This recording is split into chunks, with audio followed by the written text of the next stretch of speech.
ఆంధ్రప్రదేశ్లోనే అతి ఎత్తైన ఏకశిలా వినాయకుడు ఎక్కడున్నాడో తెలుసా?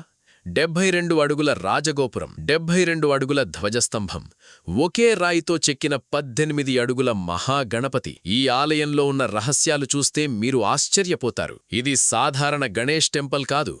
భక్తి, శిల్పకళ, ఆధ్యాత్మిక శక్తి కలిసిన అద్భుత క్షేత్రం. ఈ ఆలయంలోకి అడుగుపెట్టగానే కనిపించేది 72 అడుగుల ఎత్తైన అద్భుత రాజగోపురం. దానికి సమానంగా ఉన్న 72 అడుగుల ధ్వజస్తంభం ఈ దేవాలయ ప్రత్యేకత. ఇలాంటి నిర్మాణం చాలా అరుదుగా మాత్రమే కనిపిస్తుంది. గర్భగుడిలో ఉన్న శ్రీ వరసిద్ధి విఘ్నేశ్వర స్వామి విగ్రహం పూర్తిగా ఒకే రాయితో చెక్కబడింది. 18 అడుగుల ఎత్తుతో నిలిచిన ఈ మహాగణపతి ఆంధ్రప్రదేశ్లోనే అత్యంత ఎత్తైన ఏకశిలా వినాయక విగ్రహంగా ప్రసిద్ధి పొందింది.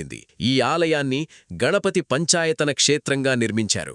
మధ్యలో గణపతి స్వామి ఉండగా 4 దిక్కుల్లో శివుడు, విష్ణువు, సూర్యభగవానుడు, అంబికామాత విరాజిల్లుతున్నారు. ఇంకా ఆశ్చర్యకరమైన విషయమేంటంటే ఈ ఆలయ గోడలపై ముద్గల పురాణం ప్రకారం గణపతికి చెందిన 32 రూపాలను శిల్పాల రూపంలో చెక్కారు. అలాగే ఆలయ ప్రవేశద్వారం వద్ద 25 ముఖాల గణపతి అయిన పంచవింశతి గణపతి విగ్రహం భక్తులను ఆహ్వానిస్తుంది. ఇక్కడ వ్యాస మహర్షి గణపతికి ఉపదేశం చేస్తున్న అరుదైన శిల్పం కూడా ఉంది. ప్రతి మూలలో ఒక ఆధ్యాత్మిక రహస్యం దాగి ఉన్న ఈ ఆలయాన్ని జీవితంలో ఒక్కసారైనా తప్పక దర్శించాలి. ఈ పవిత్ర ఆలయం పేరు శ్రీ వరసిద్ధి వినాయక టెంపుల్.